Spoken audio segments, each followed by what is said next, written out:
क्या पैसे से खुशी खरीदी जा सकती है? ये सवाल हम सब ने कभी ना कभी सोचा होगा, पर इसका असली जवाब क्या है?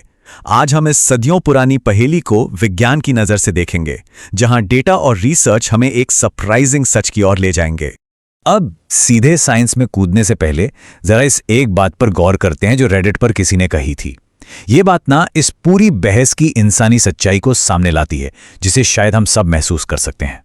तो आज का हमारा सफर कैसा रहेगा? सबसे पहले हम इस बहस की जड़ तक जाएंगे, फिर बात करेंगे उस मशहूर $75,000 वाले आंकड़े की, जिसके बारे में बहुत लोगों ने सुना होगा। फिर देखेंगे कि कैसे एक नई रिसर्च ने उस पूरी कहानी को ही पलट दिया, और आखिर में विज्ञान की मदद से इस गुत्थी को सुलझाएंगे। तो चलिए शुरू करते हैं। तो पैसा और खुशी, ये सुनने में जितना सीधा लगता है ना, इसका वैज्ञानिक जवाब उतना ही पेचीदा है। और मजे की बात यह है कि ये जवाब भी वक्त के साथ बदलता रहा है। कहानी शुरू होती है साल 2010 से। उस वक्त दो बड़े नाम, डैनियल kahneman, जिन्हें नोबेल प्राइज भी मिला, और एंगस डीटन ने एक ऐसी स्टडी पब्लिश की जो इस टॉपिक पर मानो एक आखिरी सच बन गई। अच्छा, इस स्टडी ने खुशी को ना दो हिस्सों में बांटा। पहला था इमोशनल वेलबींग, मतलब हम रोजमर्रा की जिंदगी में कैसा महसूस करते हैं, कितनी खुशी, कितना तनाव, कितनी उदासी। ये है वो खुशी जो हमारे जीवन में होती है। और दूसरा था लाइफ इवैल्यूएशन। इसका सीधा सा मतलब है कि जब हम एक कदम पीछे हटकर अपनी पूरी जिंदगी के बारे में सोचते हैं, तो हम उससे कितने सैटिस्फाइड हैं। यह है हमारे जीवन से संतुष्टि। तो समझ रहे हैं ना, एक तरफ है अभी कैसा लग रहा है, और दूसरी तरफ है जिंदगी कैसी चल रही है। ये दोनों अलग अलग चीजें हैं, और पैसा इन दोनों पर अलग अलग असर डालता है। ये समझना बहुत जरूरी है। और यहीं से वो जादुई नंबर सामने आया, $75,000। स्टडी का निचोड़ ये था कि साल में करीब करीब $75,000 कमाने के बाद लोगों की रोजमर्रा की खुशी यानी इमोशनल वेलबींग और नहीं बढ़ती। एक तरह का पठार आ जाता है। इसे ही हैप्पीनेस प्लेटो कहा गया, और सालों तक यही बात मानी जाती रही। लेकिन फिर, जैसा कि साइंस में अक्सर होता है, कहानी में एक जबरदस्त मोड़ आया। साल 2021 में एक नई स्टडी सामने आई, जिसने इस पूरी धारणा पर ही सवाल खड़ा कर दिया। ये थे मैथ्यू किलिंग्सवर्थ, जिन्होंने एक बिल्कुल मॉडर्न तरीका अपनाया। उन्होंने एक स्मार्टफोन ऐप के जरिए 33,000 से ज्यादा लोगों से दिन में कई बार पूछा, आप अभी कैसा महसूस कर रहे हैं? सोचिए, इससे उन्हें 17 लाख से ज्यादा रियल टाइम जवाब मिले। और नतीजा एकदम चौंकाने वाला। किलिंग्सवर्थ की स्टडी ने कहा कि कोई हैप्पीनेस प्लेटो, कोई पठार है ही नहीं।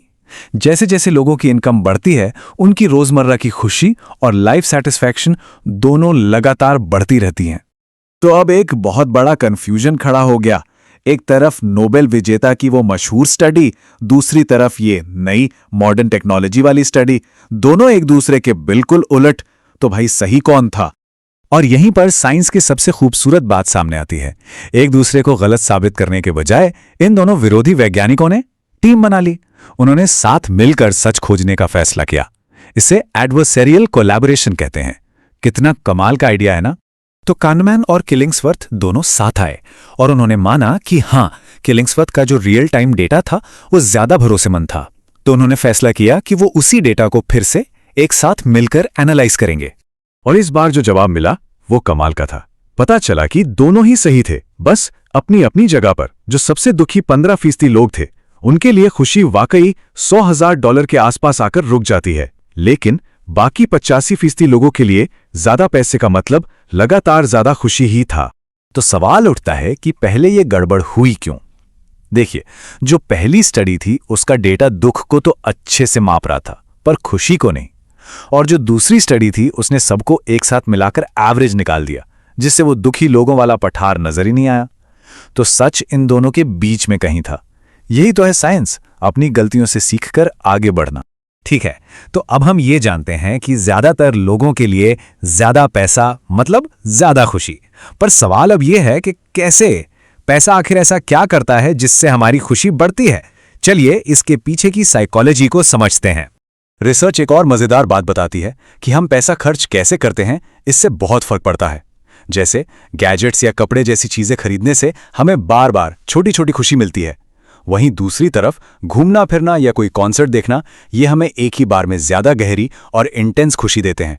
शायद इसलिए क्योंकि ये अनुभव हमारी यादों का, हमारी पहचान का हिस्सा बन जाते हैं। सिर्फ इतना ही नहीं, पैसा हमारे तनाव का कैरेक्टर भी बदल देता है। कम आमदनी से जुड़ा तनाव अक्सर बुरा तनाव होता है। वो परेशानियां जो हमारे कंट्रोल से बाहर हैं, जैसे कोई बीमारी का खर्च। वहीं ज्यादा आमदनी के साथ आने वाला तनाव अक्सर अच्छा तनाव होता है, जो अपने गोल्स को पूरा करने से जुड़ा है, जैसे काम का प्रेशर। ये हमें आगे बढ़ने के लिए पुश करता है। और शायद पैसे का सबसे बड़ा काम है एक सेफ्टी नेट, एक बफर बनना।